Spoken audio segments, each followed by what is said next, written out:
Akkam jaalallee koo akkam nagaa jirtaa jechuudhaan seenaan dubbate gammachuunis wantin argaa jiru kun dhugaadha. Arrabni koos na hiikkatee dubbachuus danda'ee jira. Kottuu callisiitii na hammadhu jechuudhaan itti dubbatte jaalalleen isheetis akkamitti kun abjuudhamoo ogumaa argaa jira jechuudhaan baay'ee tokko garramee itti marame. Yaa ta'u malee kuni abjuu isheeti. Abjuu seenaa raftee yeroo dammaqxutti abjuun kun jaalallee ishii wajjin abjochaa kan jirtudha. Yaa ta'u malee seenaanis bakka raftee kaatee maabiraatii wayis ibsaa ibsattee waaqayyo koo kana abjuudhaan na agarsiiste unii godhiitii na agarsiisii maaloo isa dhugaa naa godhi. Humna kootis argitee jirta baay'ee dhibamee jira kan keessa gee jedhii narraa kaasii jechuudhaan keessa ofiitti dubbatte. Sababii seenaan afaaniin dubbachuu hin dandeenye dadhabbii du'iitii obboleettii ishee hawwiitii. Seenaanis Nibree ati jituu fakkaattuu obboleettii seenaa fakkaattii dooftarii fakkaattee uffattee daftara ishee qabattee akka ishee fuuldura jaajjitee akka isheen gara ofiitti deebituu nan barbaada jettee gaafatte. Nibreenis kan ishee ajjeese jaalallee isheedha jechuudhaan dubbate.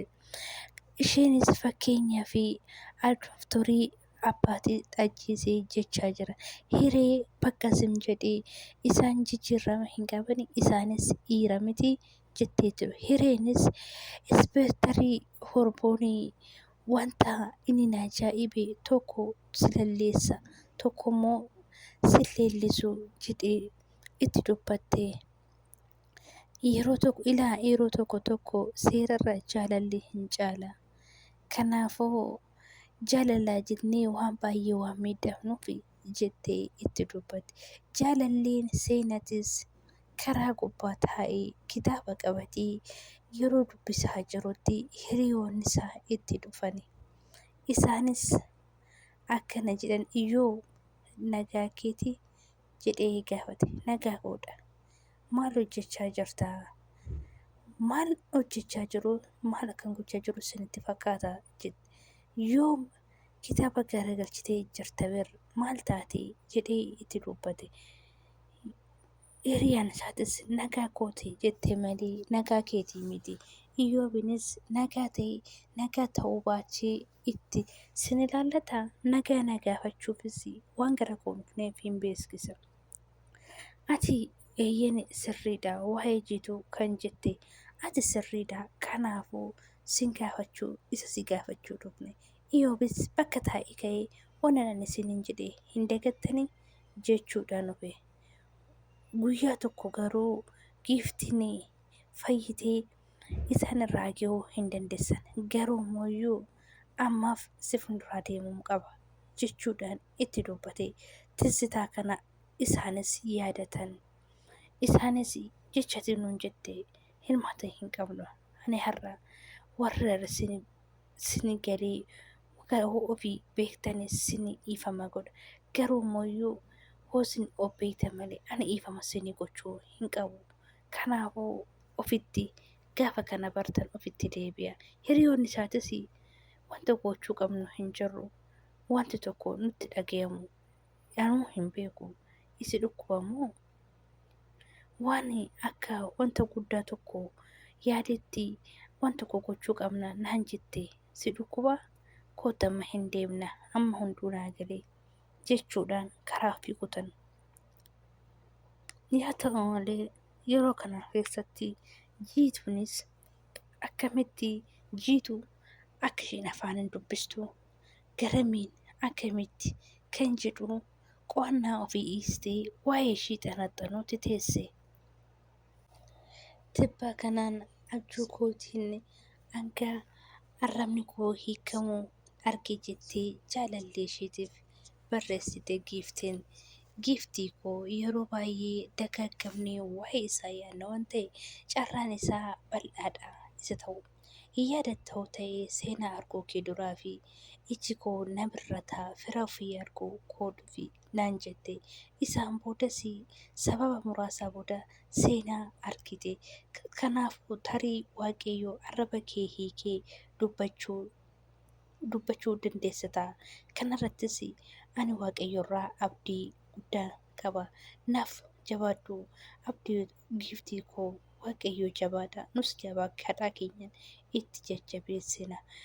Seena giiftiinis yeroo muraasaaf ishii na waliin ta'uu keetiif guddaa naaf galatoomi kabajamaa jaalallee koo jettee barreessiteef. Ina keessaa ammaan jammartee ji'a tokko ji'a lamas sadis ta'uu danda'a. Maaliif na gaafattee maal jedhee si rakkisata ture? Si'a meeqan irra deddeebi'ee si deebisa laata? Kanaafuu jajjabinni isaa dadhabsiisa jettee deebisteef hawwiinis si waliin erganii jaalala eegalee beekuu keetiif deebisee na rakkisuun isaa osoo si beekuu maal jechuudha jettee deebiste.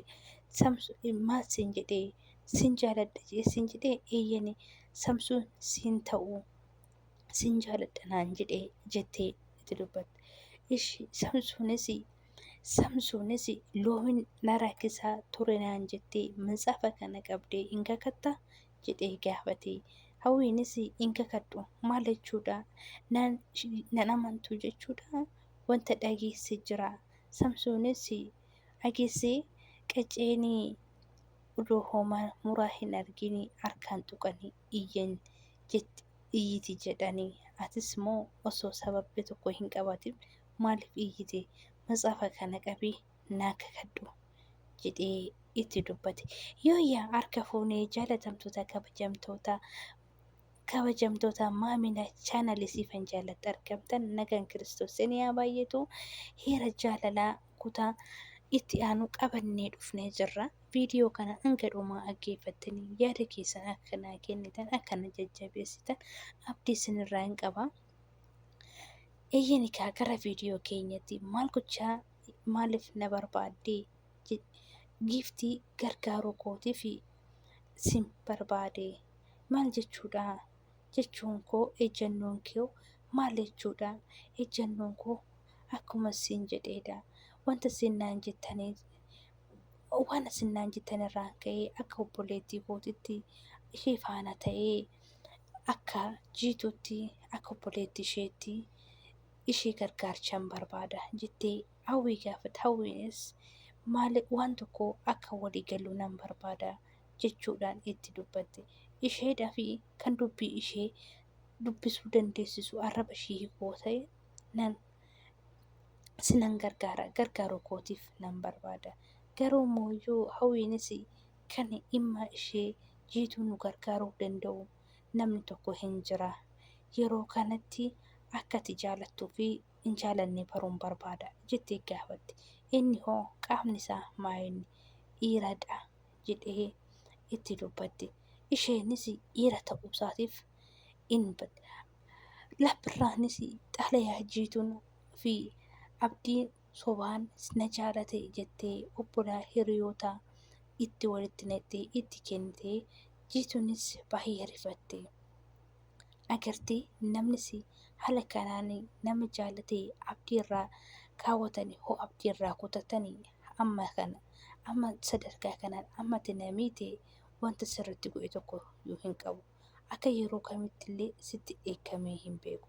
Inni aaruus gammaduus sirbutus barbaade ture garuu immoo hin dandeenye. Idaa qabaan gadhiisa jechuun isa kana. Dhugaa tokko sitti hima. Garuu osoon kanaan booda si argee baay'ee natti tola. Nagaa ta'e jedhee biraa tokko. Isheenis xalayaa isheedhaaf ergame san qabattee baay'ee tokko gaddite. Yaa ta'u malee jituu gara kamiin haala isheen dhiiraan nu waliin nu gargaarsuu danda'a jettee kan ishee waammatte. Isheenis maal yaaddee akkamittiin jituu akka isheen dubbachuu dandeessu nu gargaaruu dandeessa. Jaalalli ishee darbirraan isaan waliin ta'ee akka isaan gargaaruu barbaadan.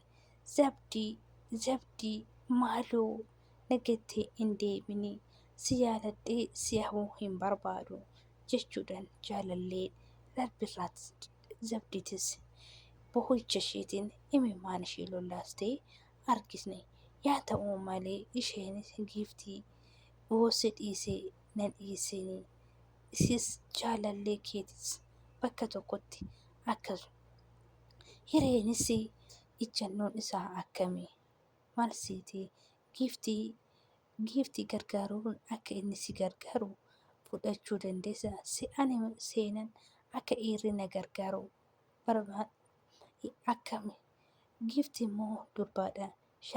Miidhamni shamarranii sirra gahee dandeebi. Kana caalaa kan hubachuu qabus siidha. Giiftiinis kan si caalaa wanta natti sitti deemu tokko jira. Kanaafiyyuu miidhama koo kanarraan gahe dhiiradha. Kanaafiyyuu ani dhiira amanuu hin danda'u. Summiirraan dawwaan kanarraan hojjetame summiirra. Summii jechuunis dhiira. Kanaafiyyuu isa waliin taanee akka inni si gargaaru akka jiituu fayyitu hoo gargaaruu dandeessi isaan dirqama amanuu dandeessa. Ishi maal jettiree kuni tasumallee hin ta'u. Kanaafuu wanta siin jedhe honaa ageessi ani akka dhiirri na gargaaru akkuma siin jajjabinaas miidhama isaa darbe giiftirraa kan amanu hin jiru. Kanaafuu wanta dhiisifa ta'u qaba.